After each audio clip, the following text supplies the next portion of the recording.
In Game of Thrones, one of the most satisfying deaths in the story had to be that of King Joffrey Baratheon, who was really King Joffrey Waters since he was really a bastard. Since the very first few episodes of Thrones, Joffrey cemented himself as a very deplorable, psychopathic individual with no real redeeming qualities to his character. From threatening to kill his dad's friend's daughter, getting off on torturing people, abusing his authority, ordering the murder of countless innocents, and just being an all-around prick, I'm sure that we were all more than pleased to see him get his just desserts at his own wedding. Too bad that pie was so dry. But in Season 1 of Game of Thrones, there was a moment where Joffrey's madness could have come to an end much sooner than it did originally.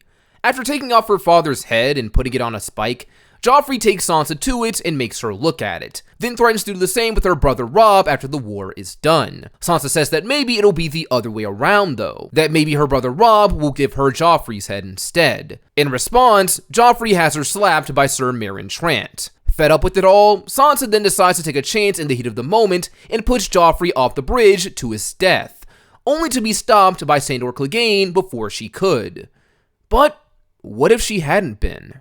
How could the story change if Sansa Stark had actually managed to push Joffrey off the bridge and take her revenge in the first season, ending his reign of terror before it could even begin?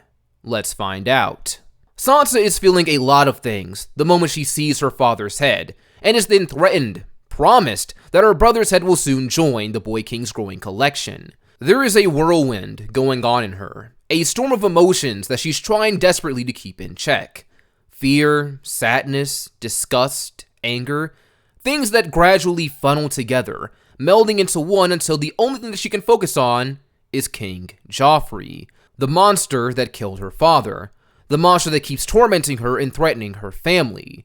Before she realizes it, she moves towards him. Sandor notices and goes to stop her, but this time she's moving too fast, just barely out of his reach for 2 lousy seconds. By the time Sandor manages to grab her arm, the deed is already done. The only thing he managed to accomplish was stopping the momentum of her sudden rush from carrying her over and down with the king as he's pushed from the bridge. Joffrey is falling, flailing and screaming helplessly, before going silent as he cracks against the ground with a thud. Everyone stands in quiet shock for a moment. It's so hard for Sansa to believe how easily Joffrey went from being a cruel boy king to just a body with a broken neck. In one move, she's made herself a kingslayer, like that of Jaime Lannister. Only this time, she doesn't think that anyone's going to give her a pardon for killing her would-be husband. Sir Meryn Trant would immediately move to strike Sansa down. Considering how she just killed the king, and how prone he is to violence, it makes sense for him to do. What else would you do if you saw a person murder your boss in broad daylight? However, at this point, Sansa's fate is a bit complicated and uncertain, as the one thing that stands between her and certain death is the Hound, Sandor Clegane. As a soldier employed by House Lannister and a Kingsguard sword to defend the king, Joffrey's death demands retribution for various reasons. But Sandor, from the start of Thrones, has always shown some level of care for Sansa, saving her from the riots of King's Landing, covering her after she was stripped publicly in court, and in canon, stopping her from killing King Joffrey in order to keep her safe. For such a caring character, I do believe that some people will say that he would kill Meryn Trant in this instance and try to flee with Sansa to safety, turning his back on the Lannisters for the sake of this one Stark girl. It's not the most far-fetched idea, considering that after the Battle of the Blackwater later on, he did leave the Lannisters behind and tried to take Sansa with him. But I would venture to say that the Hound wouldn't risk such things in this scenario. For one, all those moments where the Hound allowed himself to show kindness to Sansa would not have happened in this timeline.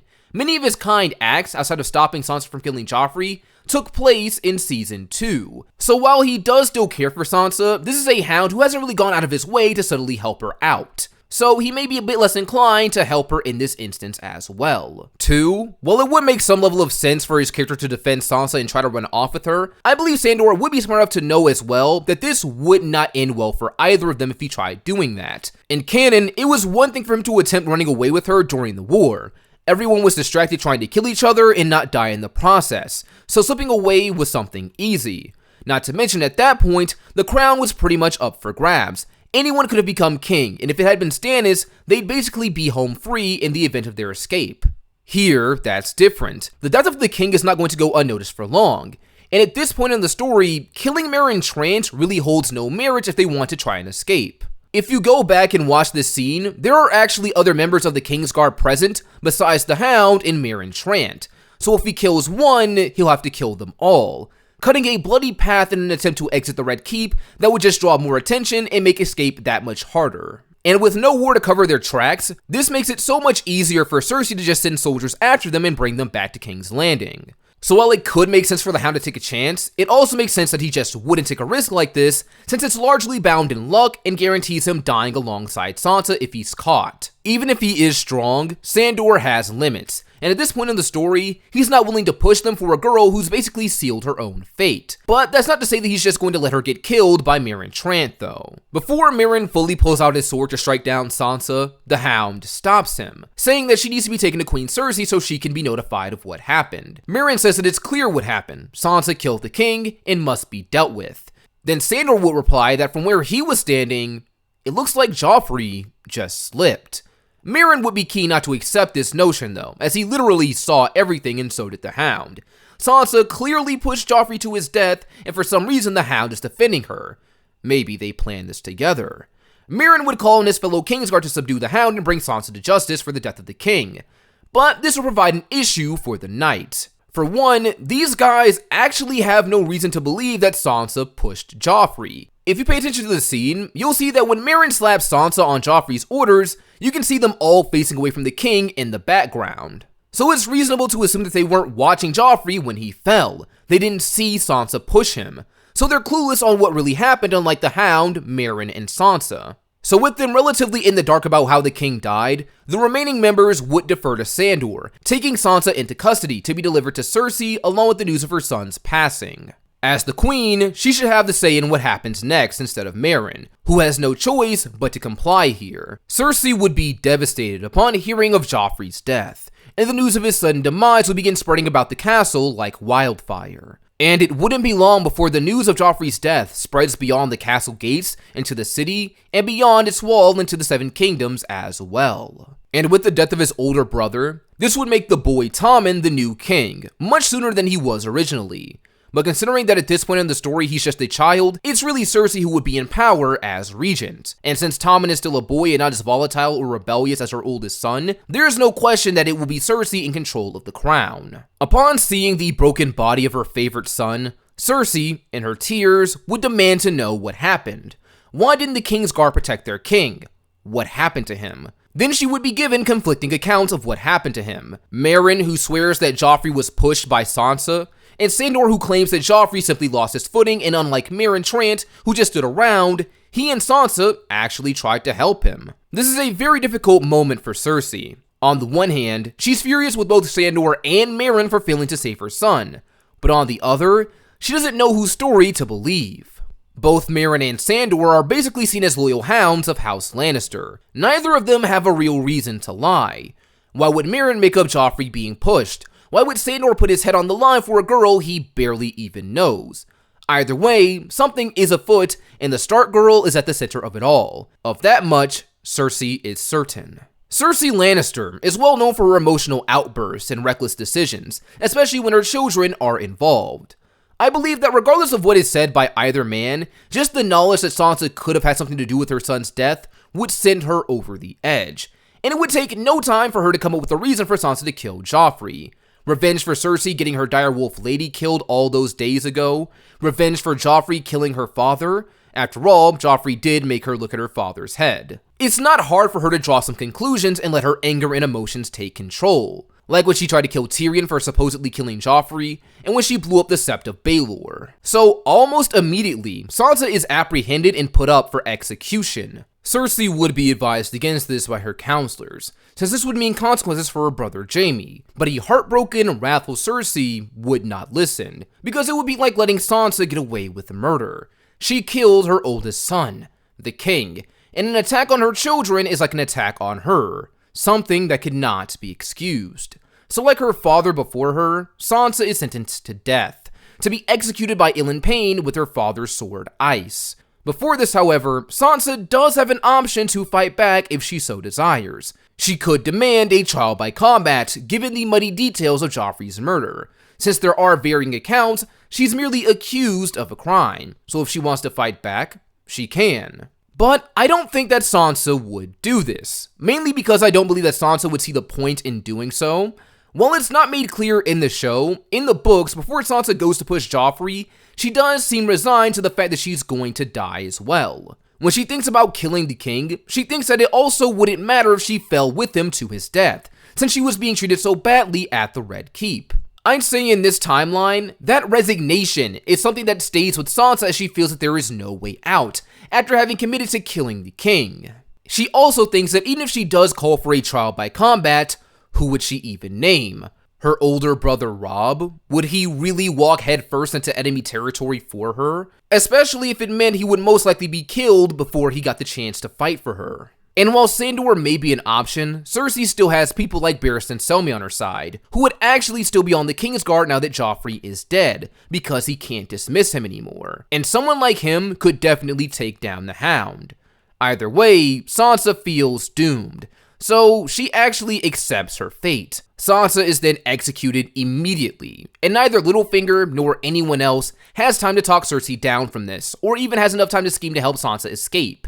So another wolf falls to a lion, thus relieving House Lannister of more much-needed leverage. With Sansa now dead and Arya still missing, they effectively have nothing over the Starks anymore. After the death of Sansa Stark and Joffrey Baratheon, the king for a day, as people would take to calling him now, there would be a hasty coronation headed by Cersei to crown Tommen as the new king of Westeros. Once completed, the Queen Regent, through her son Tommen, would see that Sandor Clegane and Meryn Trant are stripped of their white cloaks due to their failure to protect King Joffrey. Both are then exiled from King's Landing. Soon enough, word would spread throughout the kingdoms about the death of King Joffrey, the crowning of Tommen in his place, and ultimately the death of Sansa Stark at the hands of the Queen. It eventually gets to Robb as well. The death of King Joffrey would be grand news for him, but the sweetness of this news is soured by the death of his sister Sansa, and the tears of his mother as she mourns her eldest daughter.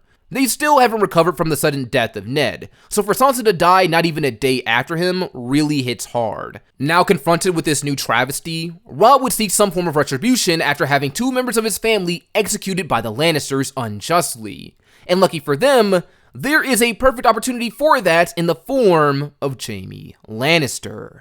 Despite her own anger and heartache, Catelyn Stark would try to dissuade her son Robb from doing this in fear of retribution. For all they know, Arya is still in the clutches of House Lannister, and if they kill Jaime in retaliation for what happened to Sansa, then it could be her head next that gets taken.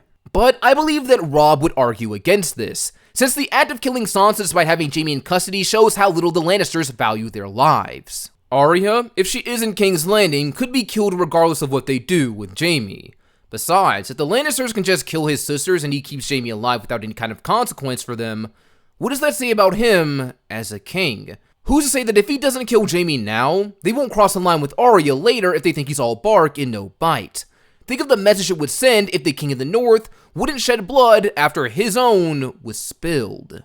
It's like saying the Lannisters can do whatever they want with no consequence. So in a similar situation to Cersei, unwilling to let this slide against his family go, and in fear of seeming weak, Robb takes the head of Sir Jaime Lannister, the kingslayer. He then sends his head back to King's Landing, so Cersei can bear witness to the consequences of her reckless actions. There would be so many in Robb's party who would celebrate the death of Jaime Lannister. Those most prominent would be the Karstarks. Rickard Karstark, the head of his house, hated Jaime Lannister for killing his sons, Tyrion and Torrhen. Though Torrhen was seemingly the only one killed by Jaime, at least that we saw, Tyrion was said to have died on the battlefield, while Jaime strangled Torrhen to death when he entered his cage. Still, regardless of the specifics, Rickard Karstark wanted to kill Jaime for it, but was stopped by the Starks because of his value to them. Then Jaime was released by Catelyn, which caused him to turn on Robb. He later killed two Lannister squires in retaliation, which resulted in his death and the removal of the Karstarks from Robb's army as they defected. With Jaime's death so early on, this will prevent a later betrayal from Lord Karstark, as he won't have to suffer the slight of his son's killer walking free. He would have a newfound respect for Robb now due to this action. And more than that, Lord Karstark's son Torrhen would actually be alive in this timeline, further pushing off this possible betrayal. At the time of Jaime's death in this timeline, it would take place before the events of Season 2, which is when Jaime formed the plan to kill his cousin Alton Lannister, who was in his cell with him, to lure Torrhen Karstark into the cell so Jaime could kill him and make an escape attempt. With him now dead and this being avoided, Rickard Karstark only lost one son during the war, so in this timeline, this will put him less on edge. This single act, I would also dare to say, would prevent the Red Wedding from happening down the line as well. Assuming that Robb still follows the same pattern as he did before and marries Talissa later on, with the Karstarks still around, he won't try to reforge that alliance with the Freys. He only does this in canon because he loses half of his army with the loss of the Karstarks and is on the slow decline and needs more allies. If the Karstarks stay around, he's less inclined to go back to the Freys and open himself up to a betrayal from them. However, Catelyn Stark would still be very worried about what the future holds. There is a mix of emotions that comes from the death of the kingslayer. Satisfaction for her family finally getting some kind of vengeance against the Lannisters, wounding them the same way that she was wounded when Ned and Sansa were killed. But then there is also fear. Jaime Lannister wasn't just some regular man. He was Tywin's heir, and if the rumors from Stannis are to be believed, he was also Cersei's lover. His death could easily mean death for Arya, so once word of Jaime's demise begins to spread, she waits anxiously for possible news of her other daughter's demise. But instead of stressing, her son Robb throws himself into the conflict. In light of his sister's death, Robb has a newfound anger towards the Lannisters, a desire for blood that would not be sated even with his execution of Jaime. He wants to take his fight to the Lannisters and finish them off for good. Like canon, he'll want ships, so he can launch an attack against King's Landing. In fact, he wants those ships even more now than he did originally. With Joffrey and Jaime dead, the Lannisters are extremely vulnerable. Especially with Cersei in charge of things, their leadership is in shambles. He would dispatch Theon to go home to the Iron Islands to get ships from his father Balon, who would still refuse to give them and make plans to attack the north instead. Unlike canon, however, I believe that in this timeline, Theon would choose to stay loyal to Robb and the Starks. I believe after seeing how much trouble the Lannisters are in now, their king dying not even a day after his coronation, a child on the Iron Throne, and then Robb killing the Kingslayer, it would move something in Theon. When he first arrived to Pike, he thought his father's plan to attack the north was pretty stupid, since the Starks could destroy them again like they did years ago when Balon first rebelled. Seeing the Lannisters at such a disadvantage now, and Robb's newfound aggression towards them that makes victory seem almost certain, compels him to stay loyal to him.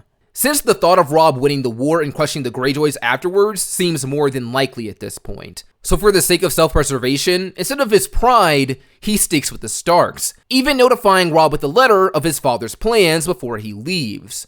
With the North now tipped off, this would make things even harder for the Ironborn to try and take over. And with Theon staying loyal, this also means that Winterfell isn't taken by the Ironborn, as that was his plan. So Bran and Rickon are never displaced, and the Boltons don't have a chance to sack Winterfell. Aside from that, it will take some time, but eventually, the news of Jaime's death would make its way to the Lannister family. Cersei would be first, who will receive her brother's head in a box from the Starks, and once again, go mad with anger and grief.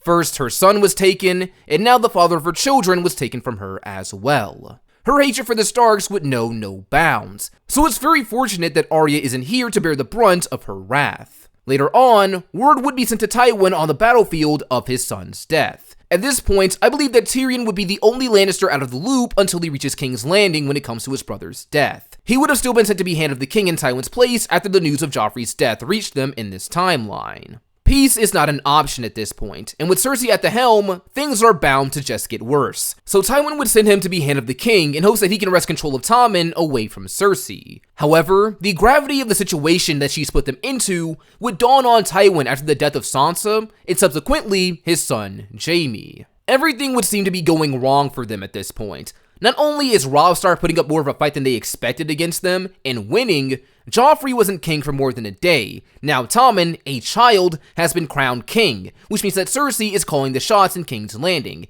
and in her grief, she executed Sansa Stark, which led to the death of Jaime. It's just a string of unfortunate events. Tywin would be forced to reevaluate their position in the war at this point. No matter how you look at it, things just don't seem to be going their way anymore. Tywin would heavily mourn the loss of his son, and this would lead him to being more aggressive in his efforts to deal with the Starks now. With his family so disadvantaged like this, something has to be done. In the meantime, it would be up to Tyrion to sort things out in King's Landing. Once he arrives, though, he would learn the sad news of his brother's passing. The anger and sadness that Tyrion feels at this news is indescribable. Jaime was his best friend, and at the same time, he was often seen as Tyrion's only family.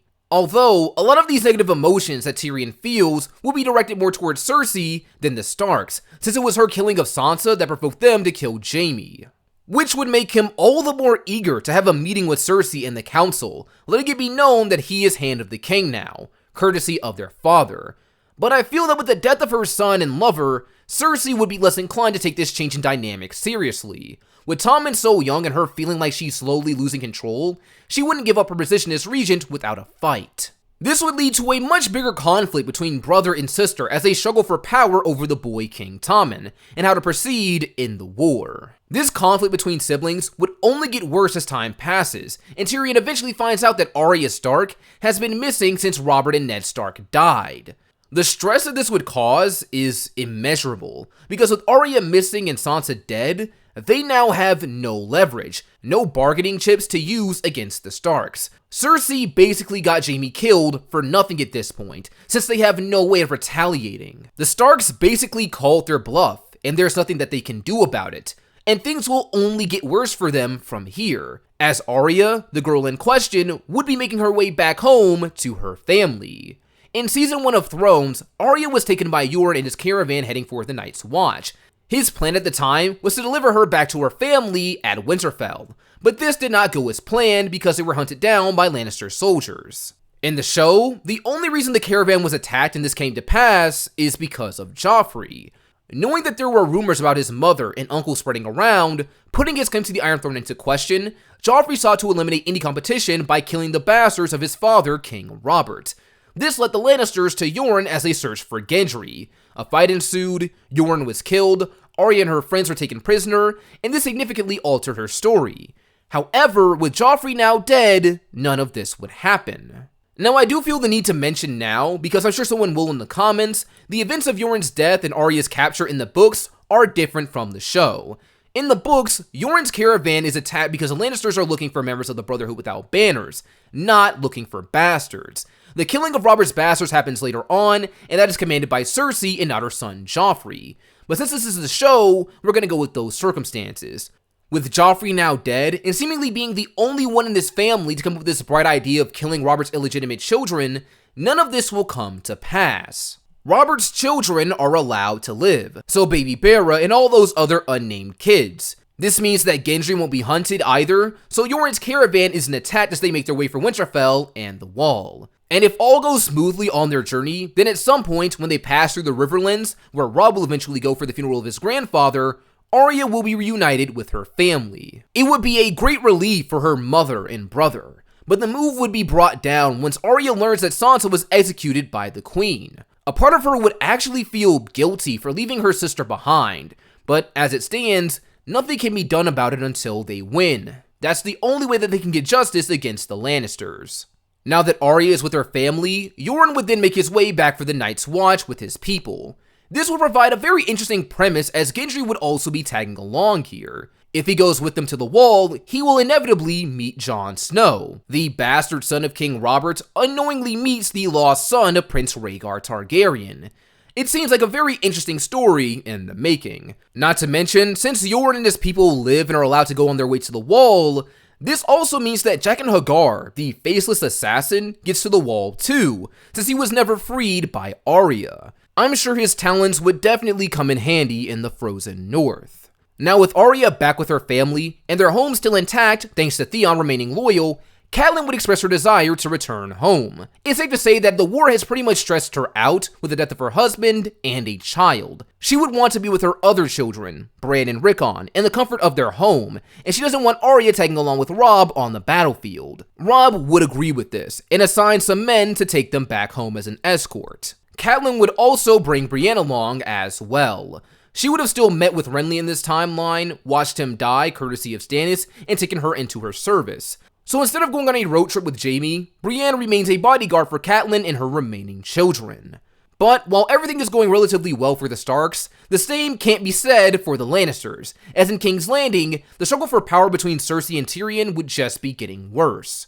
The Queen Regent will be taking every step that she could to undermine Tyrion's authority. A prime example of this would be Marcella. In canon, Tyrion had her sent to Dorne due to the impending attack by Stannis on the city. Cersei was opposed to this, but ultimately couldn't stop it. It would be the same here as well. However, Cersei would be even more frantic and outraged as she tries to stop Marcella from being sent away. Having lost Joffrey and Jaime, the idea of her daughter being sent into the hands of a family that hates them does not sit well with Cersei, to say the least. Outrage doesn't even begin to describe her now.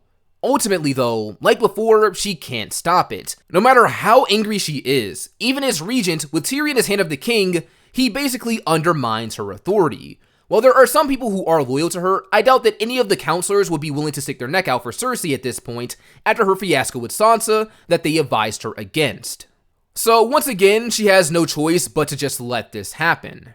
From here, I say things pretty much go the same when it comes to the fight with Stannis later on in the story.